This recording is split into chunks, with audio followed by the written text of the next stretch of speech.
এক মহিলা মক্কায় গিয়েছে ওমরা করতে। সেখানে গিয়ে দেখে কাবার চারপাশে সবাই তাওয়াফ করছে, কিন্তু কাবাটাই সেই মহিলা দেখতে পাচ্ছে না।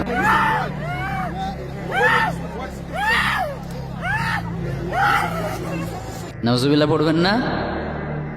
কাবা চারপাশে সবাই তাওয়াফ করছে, কিন্তু সেই মহিলা কাবাই দেখতে পাচ্ছে না।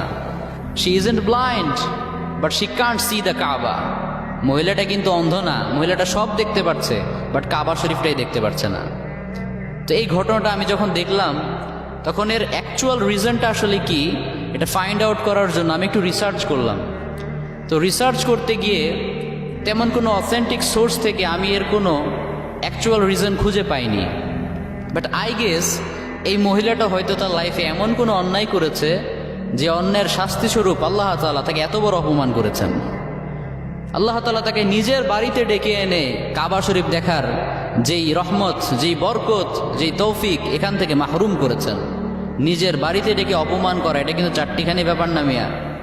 আল্লাহ হলেন রহমান, তিনি হলেন রাহিম, ওই দয়ার সাগর যিনি, সেই মহান রব্বুল আলামিন একজনকে বাড়িতে ডেকে এনে অপমান করেছেন।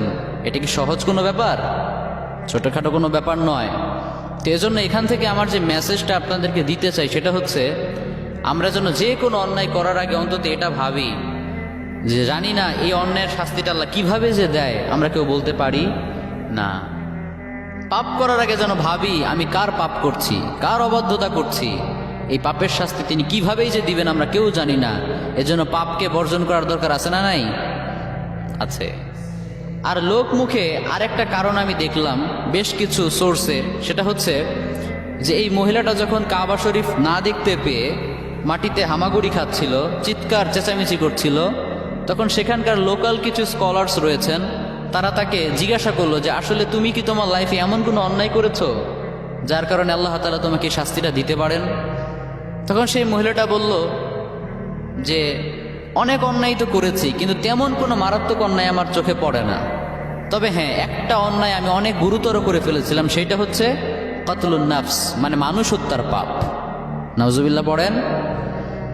এই মহিলাটার কিন্তু টাকা পয়সার অভাব নাই, যথেষ্ট টাকা পয়সা, হেলথ, ওয়েলথ, মানি আল্লাহ তাআলা যথেষ্ট তাকে দিয়েছেন, কিন্তু এরপরেও অনেকে আছে দেখবেন আরেকজনের ভালো সহ্য করতে পারে না।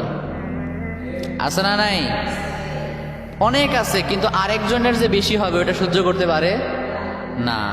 তো এই মহিলাটাকে আল্লাহ তাআলা যথেষ্ট পরিমাণে সম্পদ দিয়েছেন, কিন্তু সে তার এক প্রতিবেশী মৃত্যুর পর সেই মৃত ব্যক্তিটার মুখের মধ্যে একটা তাবিজ ভরে দিয়েছিল। যে তাবিজটা